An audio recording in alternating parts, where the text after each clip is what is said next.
How's everyone doing? If you can hear me, give me a thumbs up. Let me know that we're good to go here.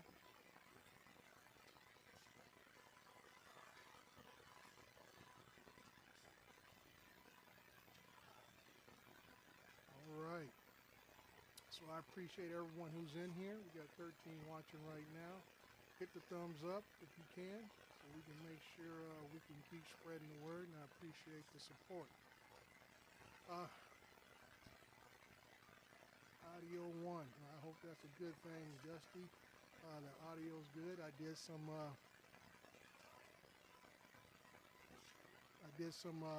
rewiring, actually going straight into the yellow box for the mic, so I can cut down on some of the popping or feedback that I've been getting. So I wanted to make sure that we were getting things done. Dusty, you say you're getting static. Let me check my mic setting, because I don't show getting any static at this time. On my end, I should say. So I'm not sure what you guys are getting on your end. Hang on a second. Let me put the headphones on. I I can hear it now.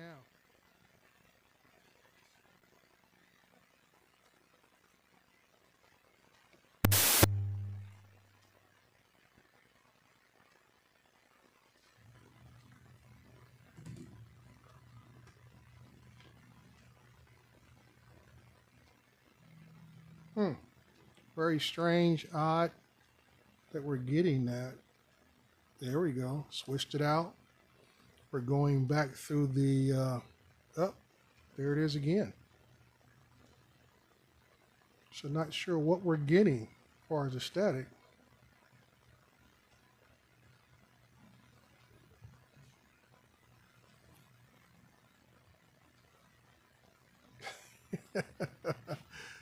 That's a good one. Dusty, call Paul. He'll figure it out for me. So we're going to try to take some things out.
Now where we at on the mics? Now I can see my voice on the mic. Yeah, no static. How's it? How are we doing now?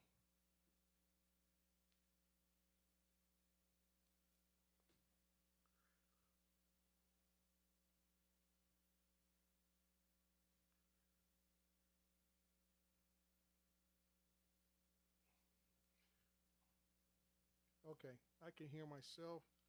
So I guess we can go a little forward. Let me apologize to you guys. Appreciate you guys hanging in with me here. I was able to, like I say, start unplugging things. So hopefully we'll get some things going here and go from there.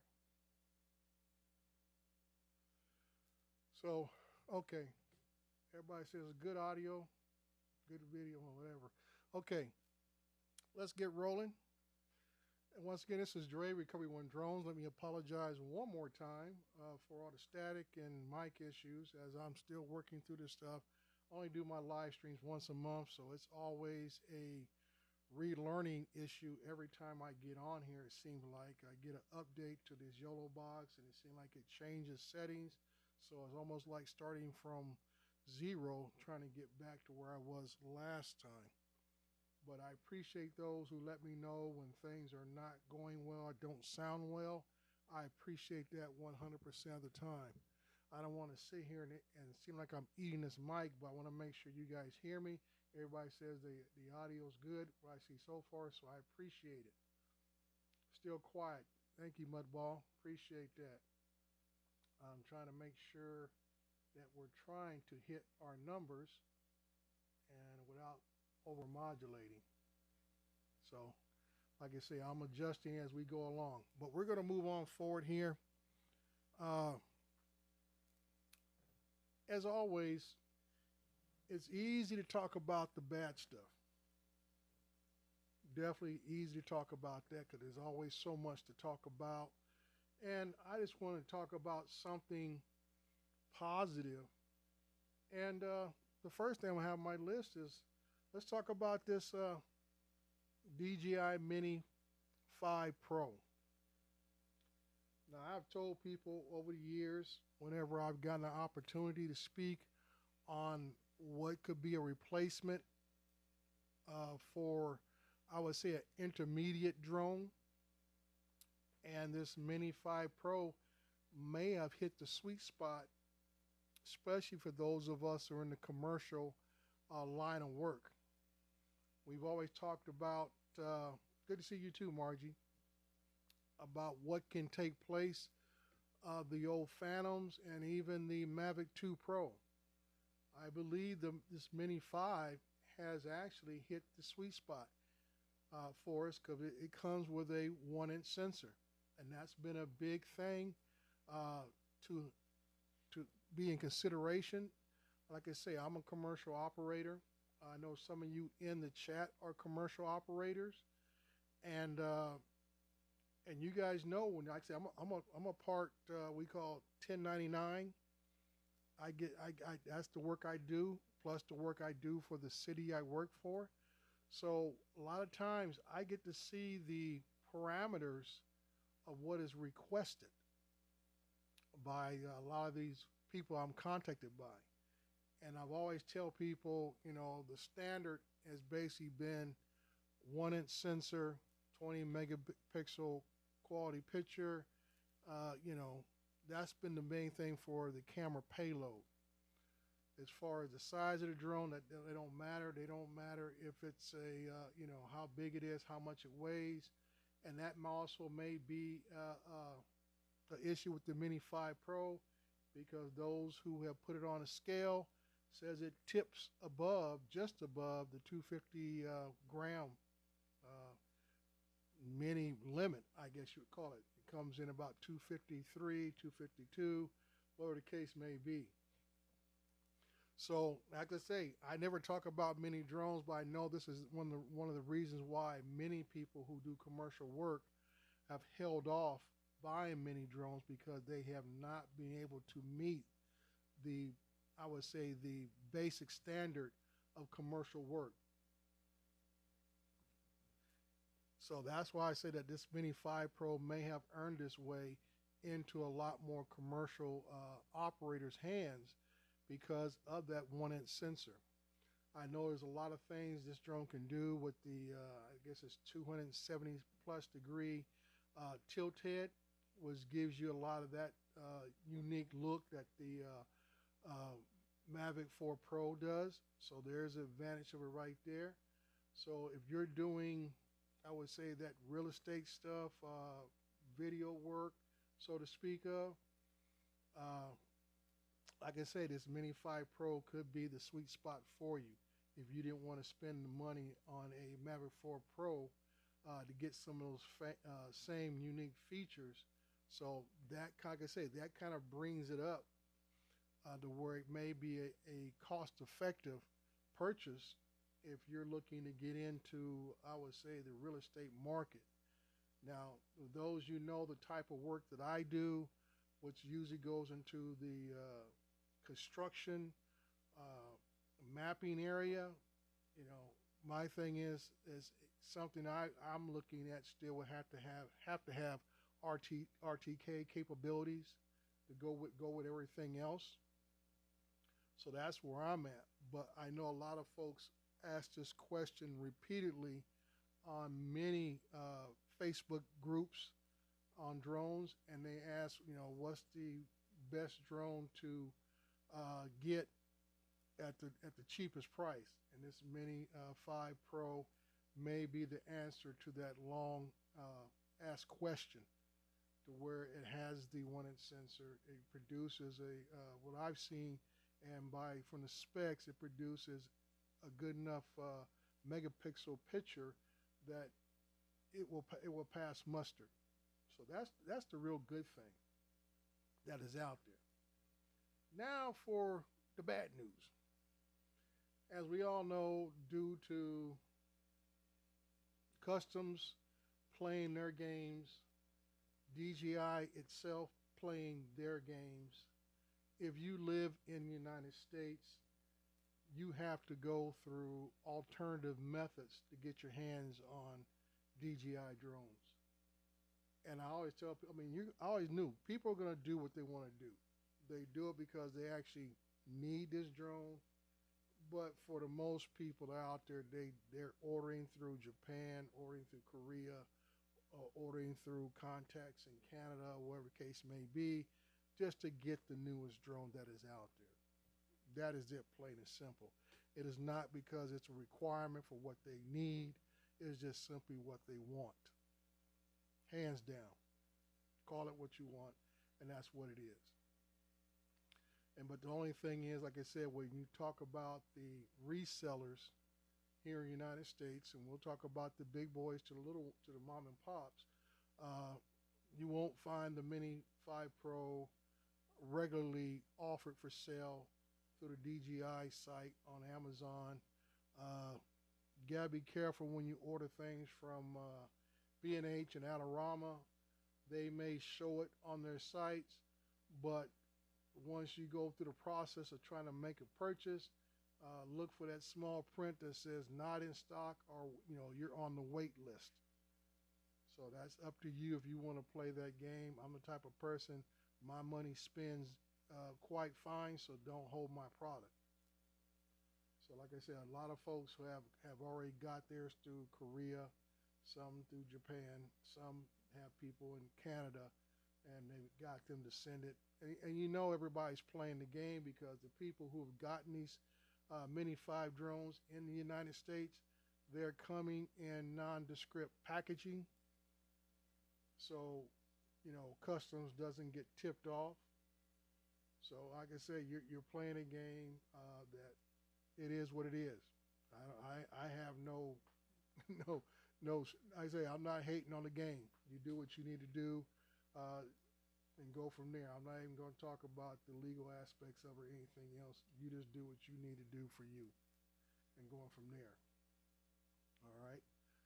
As always, let you know that this podcast is sponsored. My first sponsor is Air Data, so we'll get a word from Air Data real quick. Data. When your flight data matters.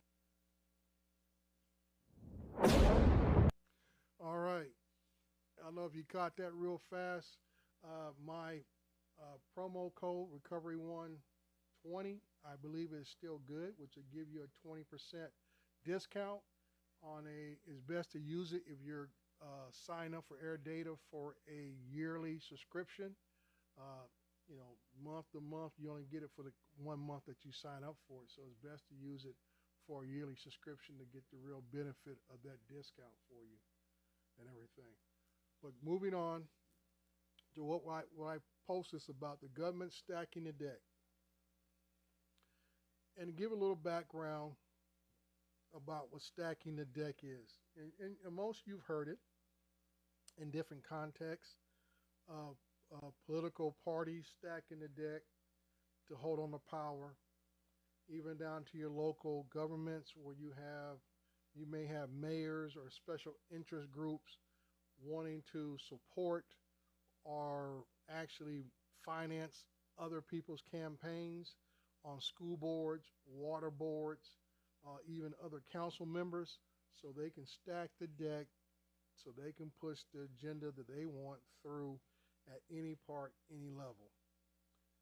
And what has happened this last week, as we all knew, a year ago, DGI filed suit against the United States government about the accusation of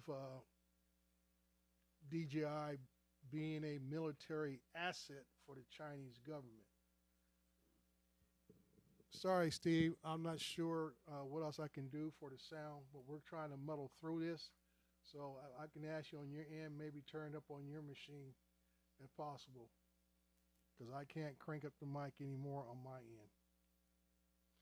But as we go forward, I'll try to talk directly into the mic if I need to. But going forward, the judge has basically thrown out the case by DGI against the U.S. government, stating that there is nothing in the documentation presented by DGI that would basically discount, or I should say not discount, but basically cancel out what the U.S. government is stating about their status within the Chinese government, and especially the Chinese military. That DGI has strong enough connections with both of those entities in the Chinese government. And that's the sad part right there, is that that DGI is unable to break free of that status. And DGI is not the only brand or company that is being held like that. I would say the large majority of Chinese companies that do work outside of the government, outside of China, I should say, or is tied to the Chinese government, and some are tied to the Chinese military. And this is how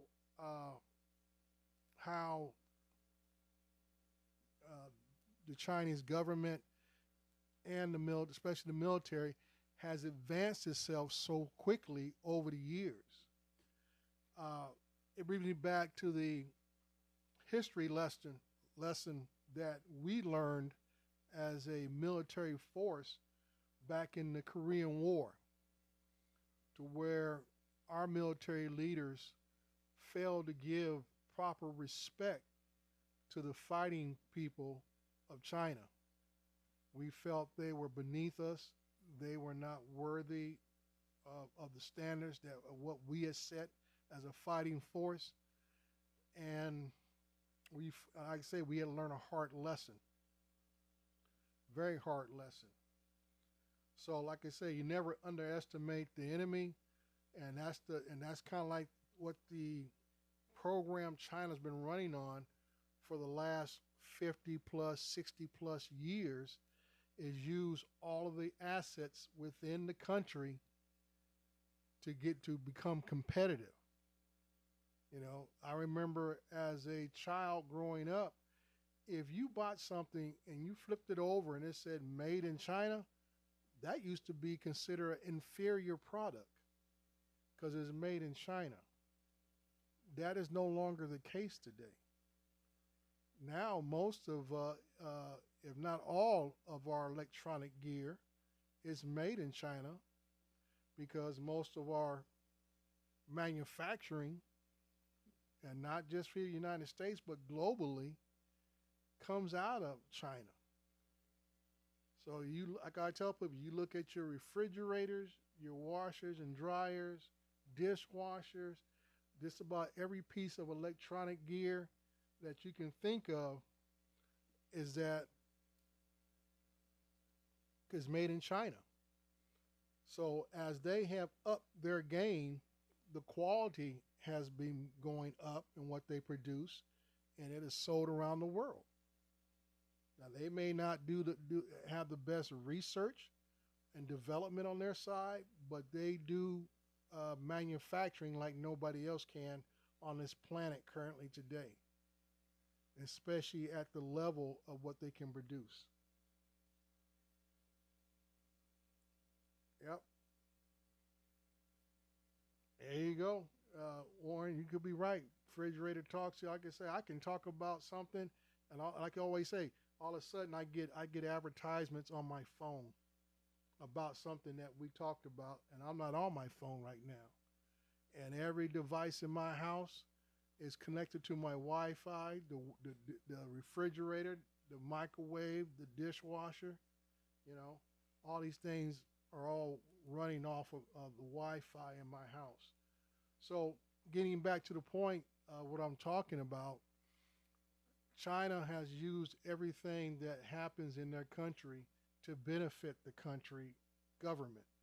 Everything that is electronic, or as it be stereo equipment, as it be drone equipment, CB radios, you name it, it helps out their military and has allowed their military to become the force that it is. If you look up about who has the largest air force, and United States is the largest, but China is top 5. Military force and manpower, China's top 3. Okay, so these folks have used everything they can to beat everything they can. So this decision by the judge does not shock me, not one bit, because this is how China has been able to become a competitor on the global market overall. Now, the biggest thing everybody wants to know, how is all this going to affect you as an individual? Okay? Now, from the standards that are set forth, which has been around for at least, I would say, going on 5 years now, our government has pretty much banned government entities. We're talking about the military, we're talking about Department of Interior, Department of Energy, several other different departments within our government here in the United States to have not been allowed to use Chinese drones. And we're going on close to 5 years now of that policy being in hand. So this is where it's affecting. This is what makes it official, is that DJI can't get themselves off the supposedly called blacklist, but it's just not what we call a UAS, not UAS, it's another list, blue list, that's it. The blue list, which means if you're on the blue list, you are approved device that can be used by government agencies and the military if you're on the blue list. Well, this decision here pretty much prevents DJI ever making it onto the blue list, and they're on the quote-unquote blacklist. It's not an official term or official status, but they are a non-blue list provider and everything else. So that's what it means today.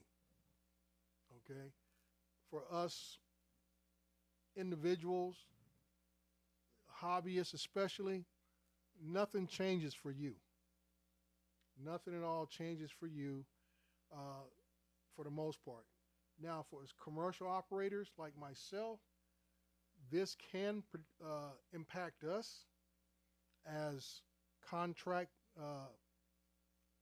work. Because like I say, I've had jobs contracted with the state, county, and even working for my city. Now, like I tell people, the money comes downhill.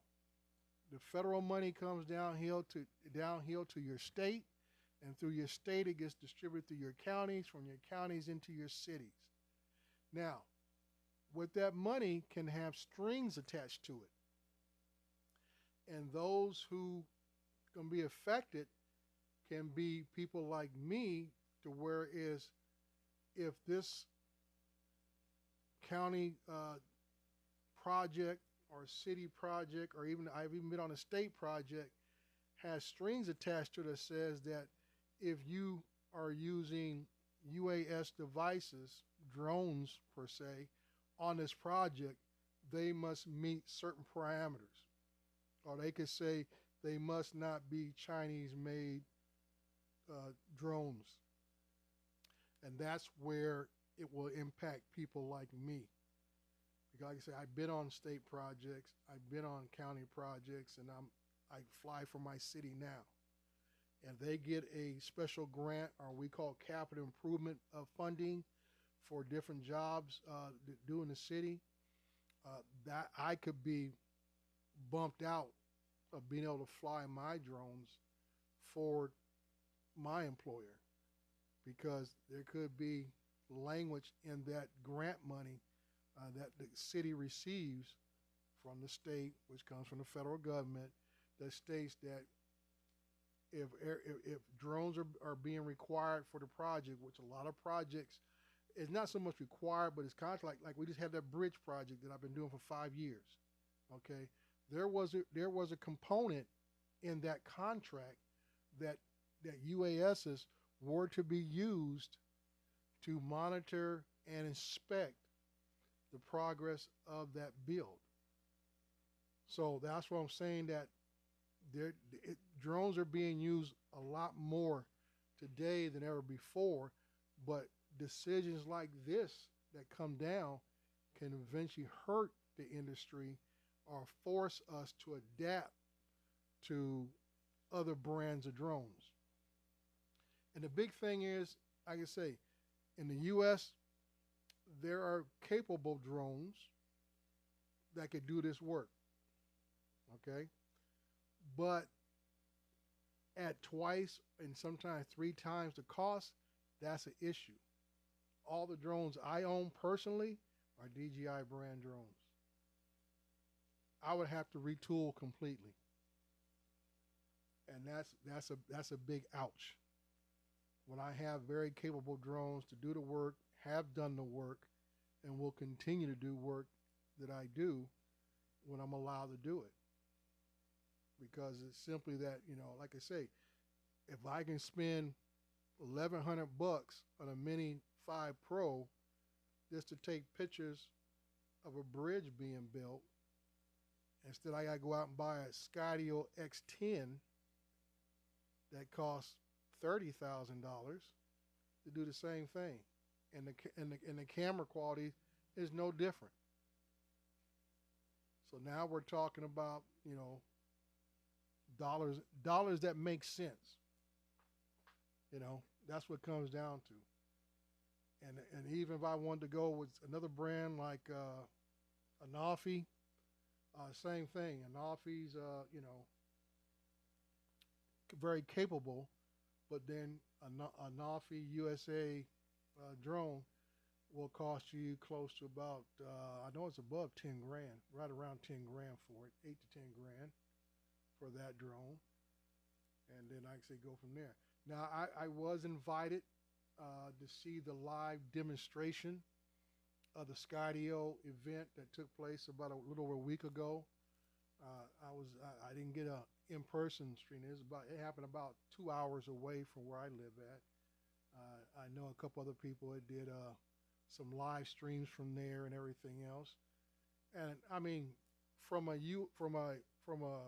American standpoint, I'm glad that Skydio is trying to put more stuff out there. It is very unfortunate that they have basically, like I say, they did it 3 years ago, walked away from the consumer market.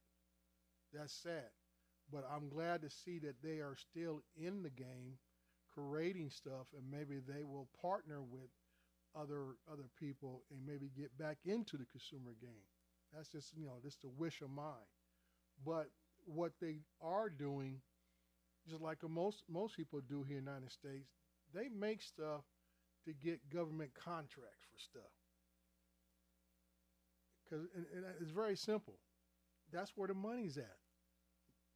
And even for myself, when I walk away from my job with the city, I'm hoping to get a government contract with my city from the private side of my business of me flying drones. Now I'm looking to be put on retainer for XYZ dollars So when they call, I come. You know, I'll show up and do what they need.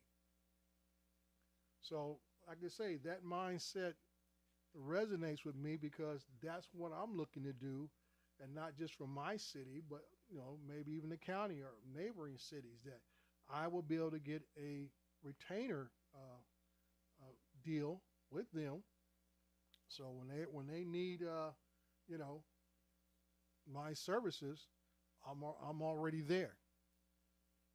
And having and I'll give you a scenario. I know in my city there is a rule, financial rule, that states that any department can spend $25,000 or less without going through council approval.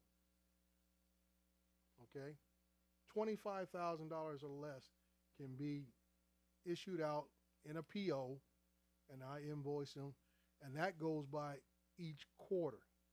Okay, there's three quarters, or three or four, 3 to 4 quarters, depends how you count it, in a fiscal year. That goes from July 1st to June 30th of the next year is your fiscal year. And each one of those quarters, I can get renewed for 25 grand without having to go through the big review of the elected officials. Very easy. And that's pretty much the standard throughout every city in the nation.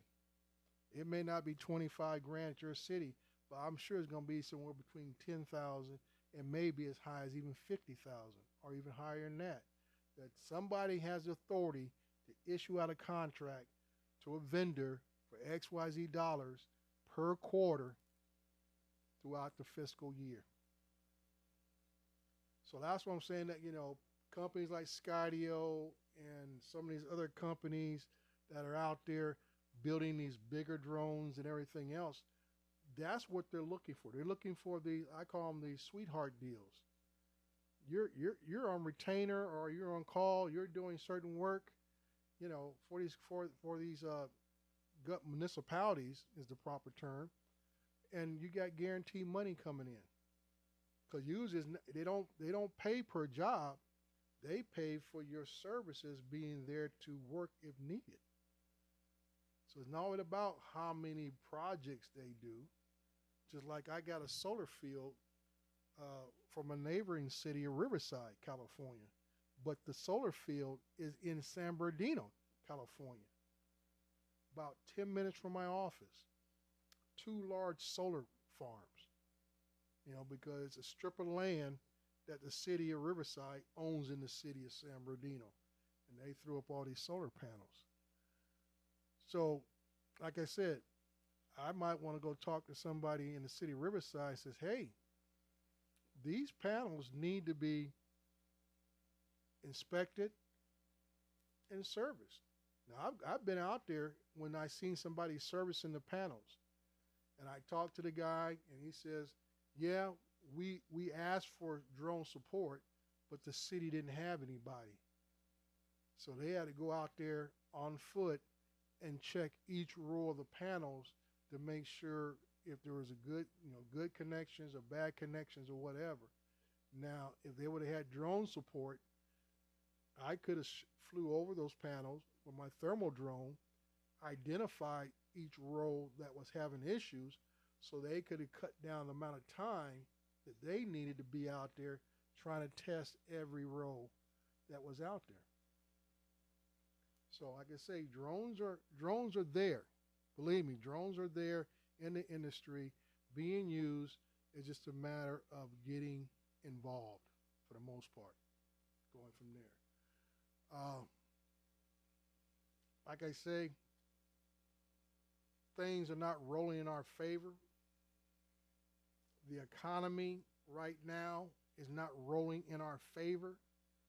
And that's why I tell a lot of people, when we have disruptions in financial policies, the market's not as stable as it should be, interest rates are not where people feel comfortable borrowing money for building, for developing, it all trickles down to drone work. The job I did about a week ago up in Apple Valley, California, it was a shopping plaza. Had stores like a Target Superstore. It had a CVS and Dick's Sporting Goods, very large plaza. Several fast food places out near the border, near the main road. And my job there was to fly there, do a grid map of the site, along with several ground shots of taking pictures of every electrical vault, power vault, water sprinkler suppression system, and so forth. And the reason for that is there is a plan to put EV stations in that plaza, electrical vehicle charging stations. And the reason why I talk about that right now is the fact that because of the money that has been taken away from that program has dropped my workload tremendously. I was doing EV install work at least 3 to 4 times a month. I was doing work for fast food places, McDonald's. What's the Asian place? I'm trying to round tip my tongue, but Asian restaurant, fast food place. Doing those, multiple of those in a day and stuff. So that's good. Like I said, but right now, when companies are not getting that incentive money to put these electrical charging stations in place because people feel like climate change is a hoax and all that kind of stuff, and we're not going to support the EV stuff like that. And you want to know why Elon Musk got all ticked off and stuff? Because his bread and butter was getting yanked. Because a lot of those EV stations were going to be part of Tesla's operations. So that's what But like I say, it trickles down to people like me who do this kind of work. So that's why I say, it doesn't matter who's in office, the left or the right. We have to look at a lot of times the policies that are involved and how they trickle down and it can affect us. So that's why I say sometimes, either side can hurt us without even knowing it. And this is why, as always, people like the people of Pilot Institute, Vic Moss and his people, other folks are out there telling you to contact your elected officials and let them know how the policies that are taking place and everything else does affect you. Not can affect you, but they are affecting you and your ability to earn a living out there. So that's what's real critical overall. So I'm not going to tie up most folks anymore. I know Paul is coming on here in about 15 minutes, but that's why I just want to let you today that, the government is stacking itself up, preparing for what I can see, if I looked in my crystal ball, is that December 23rd, I believe is the cutoff date, is going to be here before we know it. Because right now we're starting to hit that what we call the holiday slide. We're going to hit Halloween here real quick. Next you know, we got Veterans Day, Thanksgiving, and next you know, Christmas will be here in a heartbeat. And know what happens during this time of year? Nothing really gets done at the government because everybody's going on vacation. Like I say, and it may even be quicker if they don't get this this budget passed, some kind of agreement going on here. That means nothing else gets done. And when the government shuts down, that means nobody's doing any work in the background. I have family members that work. One works for the DOD, other one works for the Department of Interior. And when they have a government shutdown, they are told just to go home. Plain and simple. They get furloughed. And the way our current president is, talking now, they're talking about doing more firing of people. I said, right now you're not doing, you're working on bare bones as it is. Well, Warren, if I wish I had an affiliate link for crystal balls. I could probably make a little extra money on the side doing that too. you know.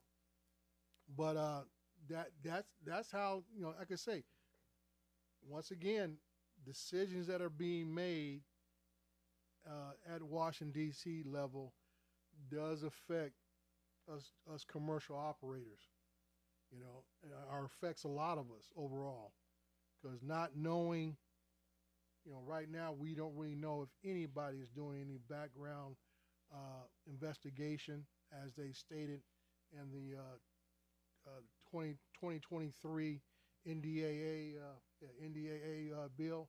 So, like I say, December 23, 2025 could be here before you know it.